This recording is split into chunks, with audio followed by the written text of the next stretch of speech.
Good morning, Grace Tribe. Happy Monday. I'm so excited to get to be here with each of you today. We are sipping a little coffee, talking a lot of grace as we dive into episode 846. We're talking about diluted joy. It's actually the dispersion of focus is the dilution of joy. I know that's a, 40-cent sentence. I know that's a little complicated. I want you to see this today. The dispersion of focus, spreading our focus, really is the dilution. It dilutes our joy. That's what we're going to be talking about today. Listen, we have a team of prayer warriors. If you have a prayer request, put that in the comments now. Let me get my comments turned on here so that I can see what y'all are sharing. So if you have a prayer request, we've got a team of people that are mature in their faith and dedicated to prayer and love standing in the gap of faith with you. So help us to help you, right? So seeing right out of Jerry Maguire, I'm a bit of a movie and music buff. We're going to talk more about that maybe later this week. But if you have a prayer request, help us help you. We've got a team of people that would love to be interceding with you. How cool is that? And so we'd love to stand in the gap. Sometimes our struggle seeds a little doubt, and someone else can stand in the gap of faith with great Christ-confident hope on our behalf. And that's so powerful. We get to participate in what God is doing, maybe no more than in prayer. And so if we can pray for you, if our team can pray for you, we go through that prayer list every single day. And folks like Rob and others will scoop up your prayer requests that are so dear to our heart, and I think dear to God's heart, so that we can participate with you in what God is actually doing in your life. So I don't make a big enough deal about it often enough, but we would love to be able to pray for you. And if you've asked for prayer for something, then please give us an update. Let us know about that need or that circumstance or that joy that you've asked us to be praying about for you. Listen, we really are participating with God in one another's lives through both interceding prayer, but also celebratory prayer, getting to celebrate the grace of God, to the glory of God. Let's exalt his work, his hand, his face, his character, his heart revealed in your life. I just want to encourage you to share your praises and your prayer requests so that we as a prayer team can celebrate him with you and intercede to him, with him, for you. We would love to be able to do that. So anyway, put your prayer requests in the comments and we will do that together. Listen, I've got great news for you. Even though we're talking today in episode 846 about diluted joy and the death of now. It sounds so ominous. Now is not dying, but it can be missed. There can be no life in your experience in the moment. And that, my friends, is the diluting of joy. And it's very avoidable. I think maturity, maybe more than any other thing, is our increasingly growing in the focus of what really brings joy versus what we're pursuing for joy. And in that pursuit is often our distraction. So we're going to run our intro. We're going to dive right in. This week, we're talking, I'll just tell you, we're talking about living essentially. And I'll tell you right now, this summer is going to be an experiment in essential living essentially. And I want to talk more about what that is and isn't all this week, because this summer, right, we're nearing the halfway point of May. We're getting through spring. We're about to dive into summer. And I want to set this up with you. Living essentially is not trying to live essentially.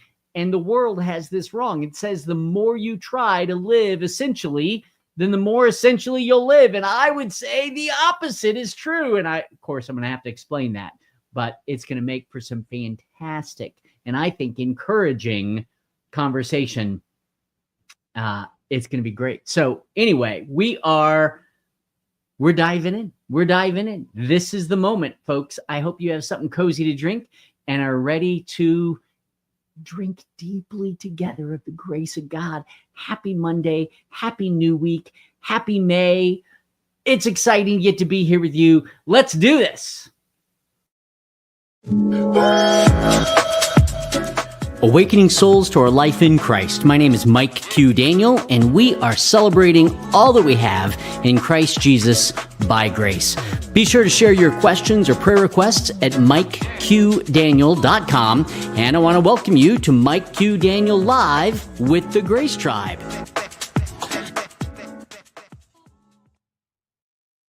Woohoo! Good morning, everybody. Welcome. This is devotional number 1, devotional chat number 1 in this Living Essentially series. Can y'all hear me okay? Make sure we're on and running and everything's working. What does it mean to live essentially?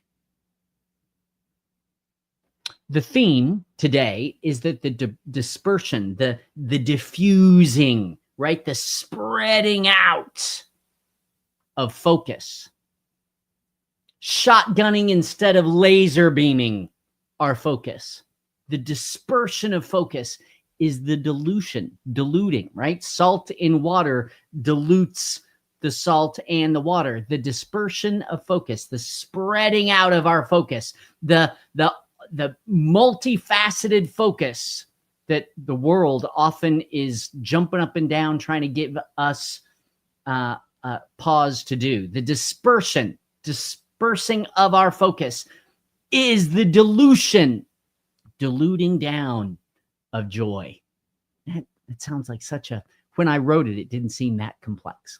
When I wrote that down, yesterday I was writing down some notes and I wrote down, the dispersion of our focus, the broadness, the breadth of our focus, the shotgunning of our focus really is the dilution of our joy. It dilutes your joy. Your joy is diluted because of all of the things that distract you from what God is doing in the moment.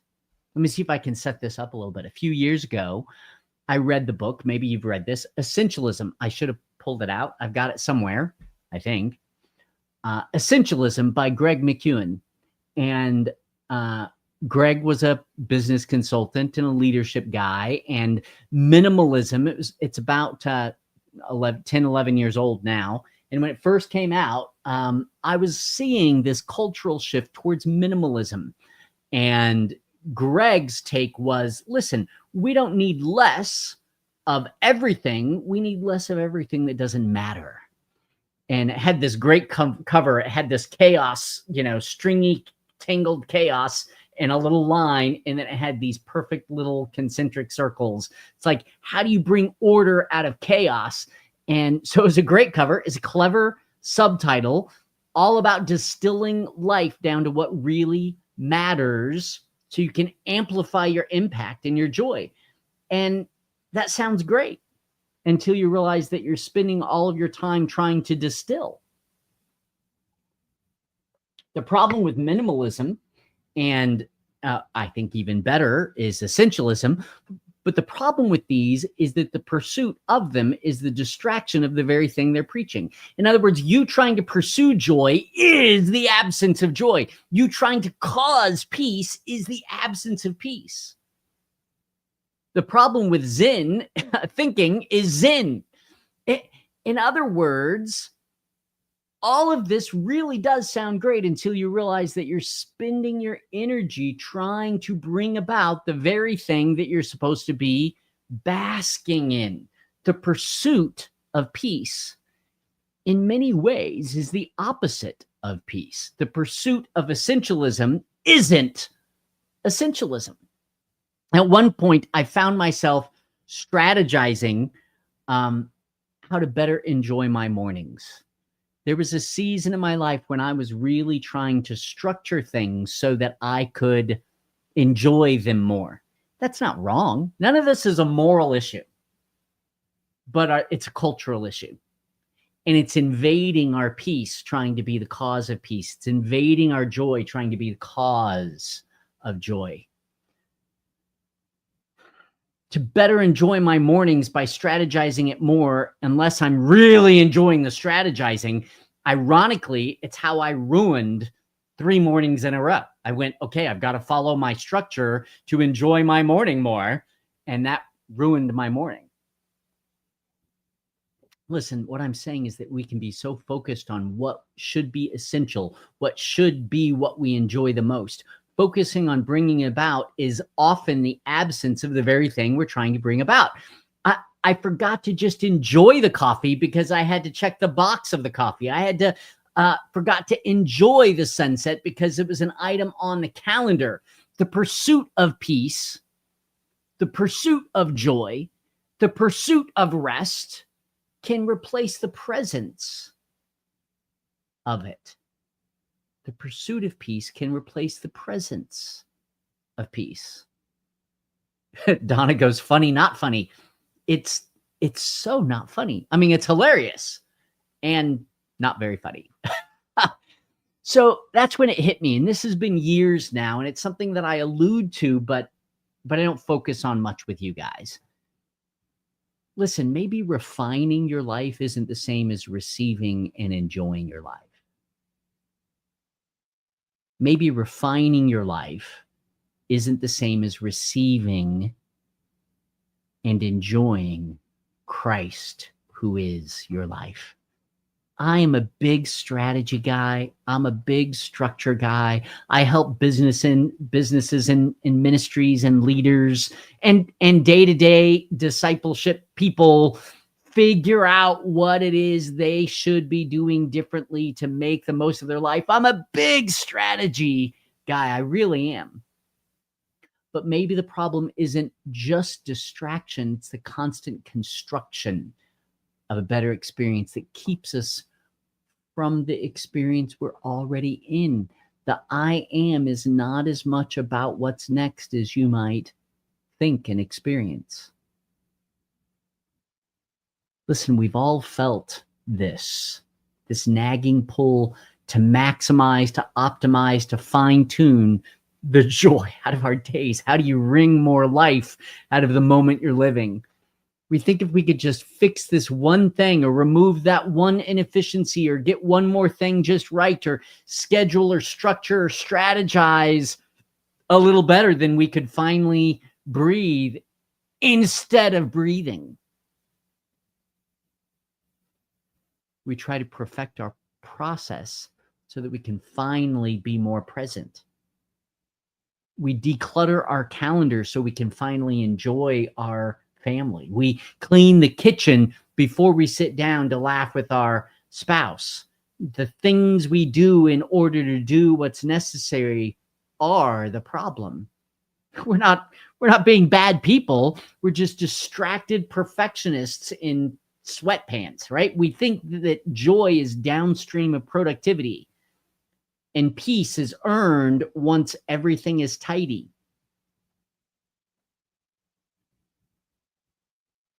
Here's the tragedy. Trying to find the perfect moment, trying to bring about and structure the perfect moment can cost you the actual perfect moment. Trying to create the perfect experience often means missing the person of Christ who's already in it. Let me say that again. Trying to create the perfect experience, maximize our schedule, often means missing the person who's already present in it. It's not just exhausting, it can be enslaving. And it's our culture mirroring peace so that we're pursuing the mirror, the shadow. Maybe,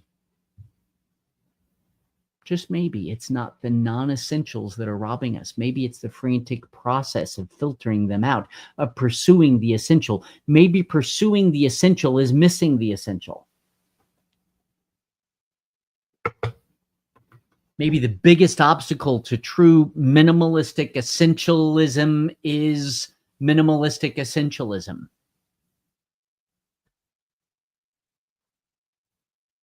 It's like a new kind of hustle culture, to hustle, to be less hustling. Maybe the pursuit is the problem. Listen, God is not waiting in the finish line of your to-do list. He's not going to reward your structured, minimalistic, maximalistic essentialism. He's not the prize at the end of a well-organized planner. He is the I am in this moment. He is present. He is enough. He is present. He's enough. Not the I will be once you're done kind of I am. Not the I was back when life felt simpler. Just I am. Just I am right now, present, whole, enough in you. It's Mary with Martha, not Martha trying to be a better Mary. In the bustle of trying to get closer to intimacy that we already have by grace. It's just I am. Just right now. Just present in the presence. Whole, enough in you already. I think we need to embrace a little bit more of already enough than I'm trying to get him to be enough. In Psalm 46:10, the psalmist is talking with God, and God is talking through the psalmist about battles. And this is taken out of context a lot when God says, "Be still and know that I am God." He is talking about not fighting, but letting him fight. That we will know him in the battle we do not fight. What's the battle that you're fighting? What would it look like to be still, to know him in the battle you're not fighting anymore? Be still. Chill. Don't be better. Don't get stiller. Just be. Here's the twist. Stillness isn't what you get.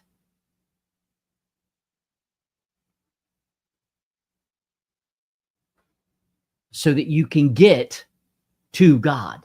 Stillness is not the path to godliness. Stillness isn't what gets you to him. Stillness is what lets you realize he's already here. We've got to stop to enjoy him, not get to a place of enjoying him. There's no getting from Martha to Mary. You just have to stop. There's no working our way into rest. There's no striving into peace. There's no structuring into stillness. In Psalm 118, verse 24, we're told that this is the day. And I would go so far as to say the hour, the minute, the moment that the Lord has made. Let us rejoice and be glad in it. This day, this hour, this moment. This is the moment to rejoice. Don't try to get to the place of rejoicing. Rejoice. Don't try to get glad. Be glad.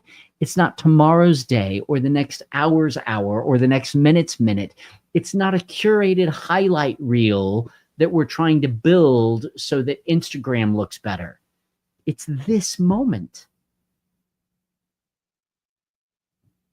With the burnt toast and the messy inbox and the underwhelming playlist and the, listen, we don't have to fix anything to be okay. We get to be okay here. The day doesn't have to be remarkable. I'm all for it. In fact, have often spoken about curating your own soul, but that's not curating everything in your life to maximize your soul. That's being fully present in the garden with the weeds and the blossoms. The next moment doesn't have to be more remarkable. You just have to remember that he's here now And this moment and the next will take care of themselves. And then there's Martha, right? Oh, Martha. She's racing around trying to prep a Pinterest. I couldn't say Pinterest worthy. That's a hard phrase for me to say. Pinterest worthy. She's trying to prep a Pinterest worthy dinner for Jesus. But Jesus is not focused on the table setting. No amount of table setting is going to make the dinner better. The table setting isn't wrong. The crafting of napkin holders is not wrong. If that is, in fact, what you want to be doing, if you're participating with him is in the preparation, then enjoy him in the preparation. But don't be preparing to have a good time with God. Now is the time. Martha was very busy trying to make things right for him. And Jesus is all good. He's missing her in the moment because she's missing him trying to make the next moment right. Meanwhile, Mary's just sitting there, soaking in his presence. And Jesus is loving the co-presence. And Jesus says only one thing is necessary. Mary's chosen what's better. That's right out of Luke 10. Go and look it up. The translation of that is that sometimes not doing the most is how you enjoy the most. Capital M, the most, big kahuna, Christ in the moment. I am with you, in you, here, be here with me. Sometimes not doing the most is how you enjoy the most. Unless the activity is how you enjoy him, the activity is a distraction from him. Let me say it again. Unless the activity is how you're enjoying him, then the activity is a distraction from him.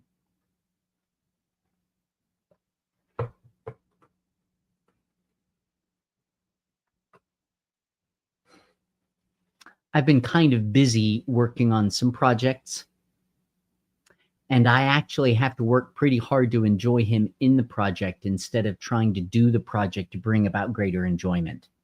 Like, this is the thing. This is the moment. This is what we're doing together. Because otherwise, this moment serving the next misses him in this moment.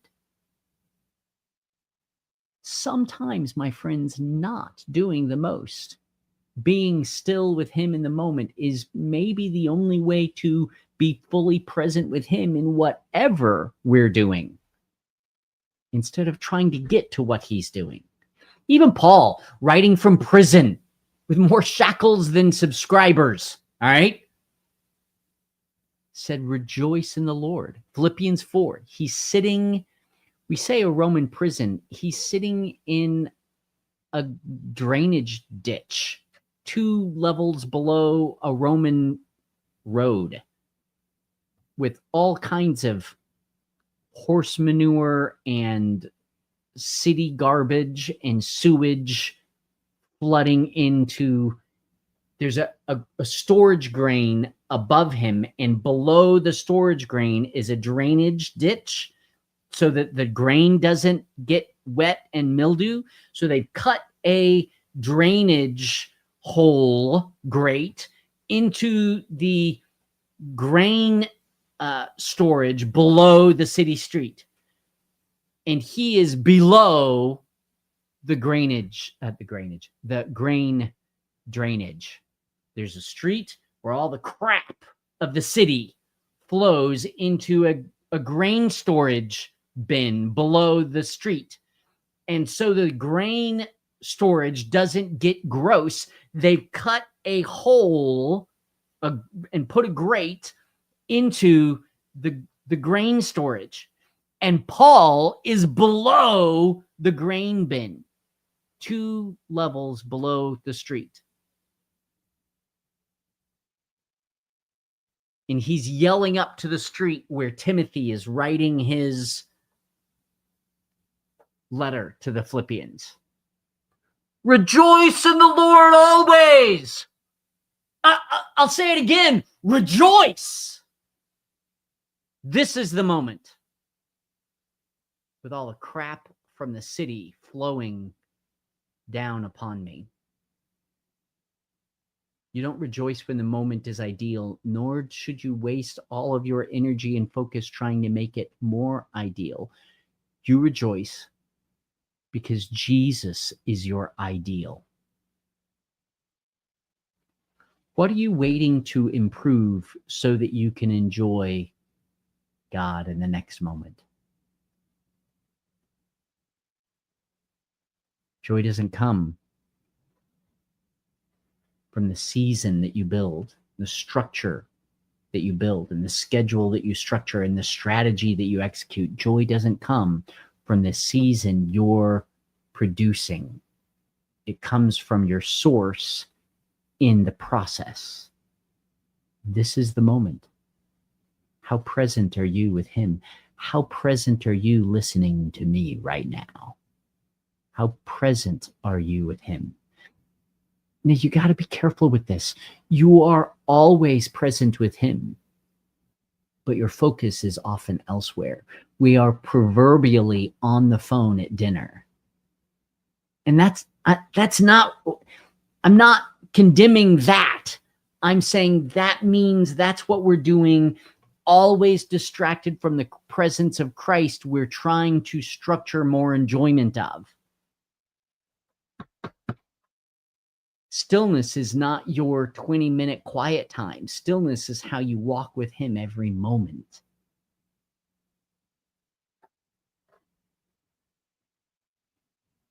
Joy will not come from the season you're curating. It comes from a soul that is focused along the way upon Christ.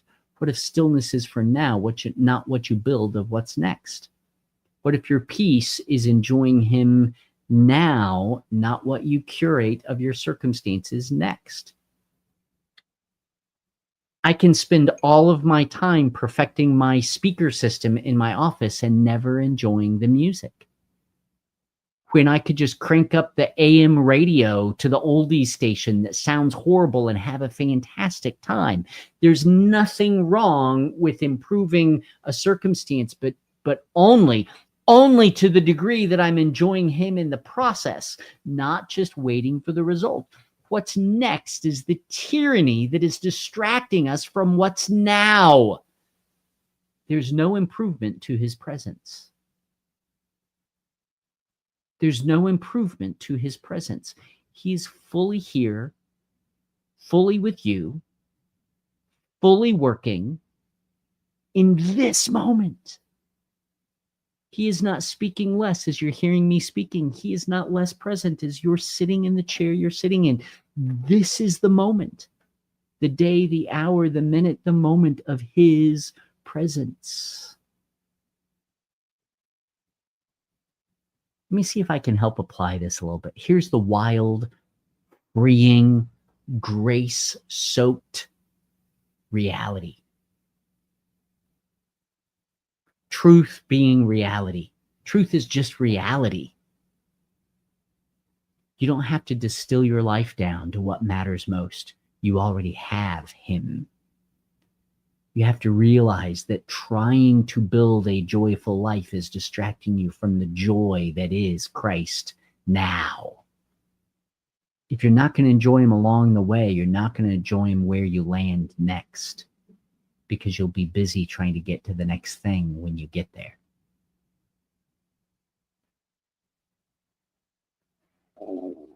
He is already what matters most in this moment. It's not getting to the next moment to enjoy him. You're not called to find the essential. I don't think that's a bad exercise, because we're so distracted by so many things. But trying to be less distracted is its own distraction. Don't architect your joy. Enjoy it. You're called to live from the one who already is the essential life. So we're not architecting our experience of him. We're just absorbing the joy of being with him in this moment. This is the moment. Don't hunt for the best sunset spot. Just enjoy what you can see where you are. If you know that spot, look that direction. That's fine. Look to the sunset, but you don't have to get to the best sunset spot and miss it. Enjoy what you can where you are. Enjoy him in this moment. Have peace with him in this moment. Take a deep breath in the fullness of Christ in this moment. Don't strategize how to savor. Just taste the dang soup of the moment. Just be present. Crank the song that's already playing instead of trying to curate a playlist that's going to set your mood right. Dance like nobody's watching now, even if it's not the right song for how you want to dance. Listen, God is not grading you. He's wanting you to be present. Stop trying to orchestrate the Pinterest-worthy moment. This is the moment.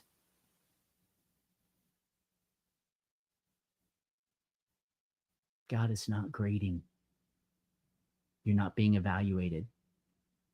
He's already done all of the work. You're already done. You've already graduated. There is no grade left. You got an A+ in Jesus. There is no more. There is no better. Living for what's next is missing every moment with Jesus.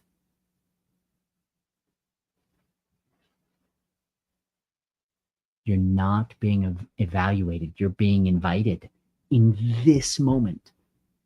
Stop setting up the better life because it's missing life. And what he's going to do with you in your fully present presence with him who's already present is going to curate your soul in this moment and the next. Let's be the people who quit living for the next good moment and start living from the one who already indwells this one. What if this conversation is less about doing better and more about choosing to look to him right now?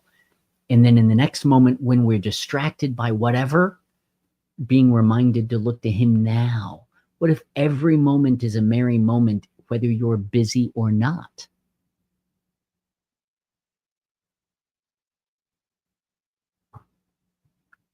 Let him curate your soul with a focus upon him instead of you trying to curate your life to gain better focus and experience better joy and go to the next level. He is the next level right here.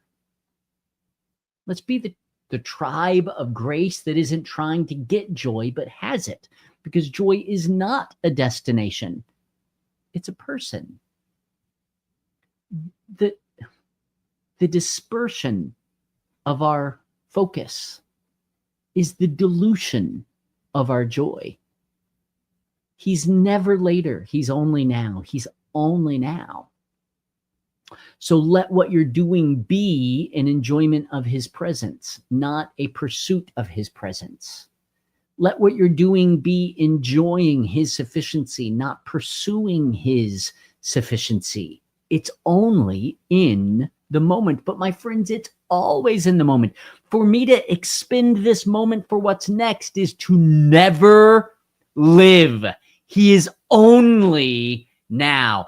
I am either participating with him with great joy and peace and rest in this conversation, or I am missing him forever. Does that make sense? Because in the next moment, I'll be about whatever's next instead of what's now. And in the next moment, I'll be about whatever's next instead of what's now. I can tweak my sound system forever and never crank up the music. Now, if what I'm enjoying is the process, then great. But don't engage in the process for what's next.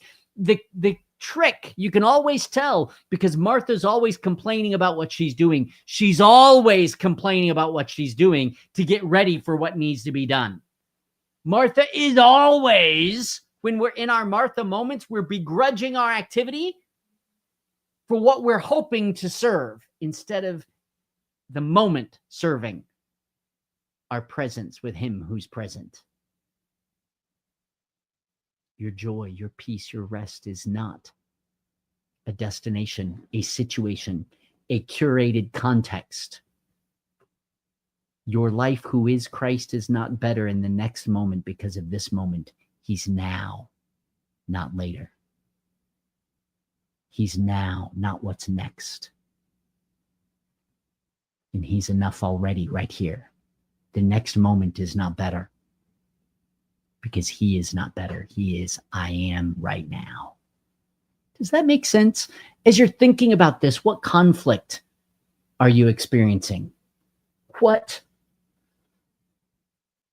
wells up in you? What's the emotion that you're feeling? Put in the comments something that you struggle with because you're hearing this, something that you're desiring because of this. I'm all for you going on a walk to experience Jesus, but if you're not enjoying him before you get there, you're going to miss him once you are. Let's embrace the divine now, the holy, mundane moment. Christ in you right now, listening here with you, interacting with us, is no less present than when you're walking through the woods or watching the clouds. Let's not be living for the moment that never comes, because once you're there, you're going to be thinking about whatever's next instead of enjoying him in the now. Now, I love those things that we get to bask in that train us to be focused on him, but let's let those moments serve as the training ground of being fully present with the one who's already fully present. He's now, he's here, he's yours. It's not next, it's now. He's not what's next, because when you get there, you'll be about whatever's next. Stop curating a better context to experience Christ as your life. He's your life now. Enjoy him. Enjoy him. Let the communing commence, because the dispersion of our focus into 1,000 things, making that more essential, is just more focused on a few things instead of a lot of things, instead of him. Being more focused is being more distracted by fewer things. Let's just be focused on him, and he can do whatever he stinking wants with you. And now, not what's next. We're going to talk more about this, but let me know your thoughts and questions. We'll try to incorporate those as we go a little bit. I sure do love you guys. My friends, I've just got to say thank you. If you're a partner with this ministry, hear me. Those of you that are partnering with this ministry, $20 or $200 or $2,000 each month, thank you. We together are transforming lives and ministry so that the whole body of Christ gets to know the whole truth of our life in him in this generation. I think it's really happening, and I can't do it. I mean, there's no me doing it without you doing it. There's no you doing it without me doing it. This is phenomenal what we're able to do, because we're participating right now with him with such deliberation, and our joy is abounding in his fruitfulness together in this moment.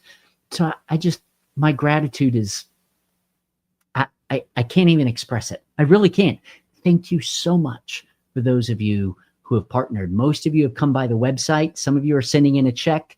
I love that I used to begrudge that I had to do this with you. I wish that I had enough, finances that I could just give away all of my time, but I can't. God's never brought that about. I've never made much money doing this ministry. I've just not. I made a lot of money before I was doing ministry, and I gave that up to do the ministry. I never realized that it was going to be what it is. And it's not about that either way. I love that we get to do this together. And frankly, that God keeps me dependent upon your participation. It's an incredible, unexpected, serendipitous gift. So I'm a little distracted myself.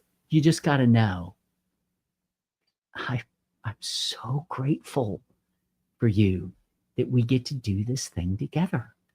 There's not a word I share that you have not afforded me by God's grace through you to me for others. Think about the power of that. I thank y'all so much. And at the beginning of the week, as we're starting this new series, I just am celebrating his grace through you to me for others that we get to participate in. You just have no idea the fruitfulness in my own soul, but also in the awareness and growth and impact globally. It's just off the charts. I'll be headed to Florida this next week. I was in Dallas last week. We've got the Pennsylvania trip coming up in a few weeks, and I'm working with ministries and leaders and individuals all day, every day. It's amazing what God is doing, and this conversation is possible as we lean in to the goodness of God and sufficiency of God together in this moment. So anyway, all that to say, I can't say it enough. I can't say it enough ways.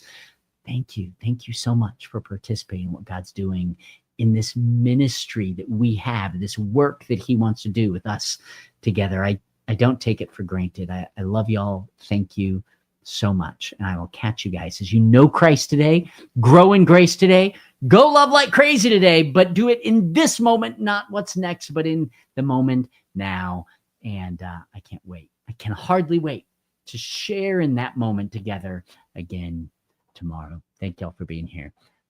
If you want to connect me on the broadcast with questions or prayer requests or partnership with this ministry, or you want to change what that looks like, or you have a question that I can help you with, then come by the website. Let me know what that looks like. I'll put the link up for you guys now. But thank you for hanging out today.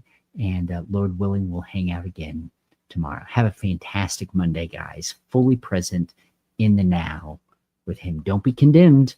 Be reminded. Don't be condemned. Be reminded of the fullness of his presence. See you next time.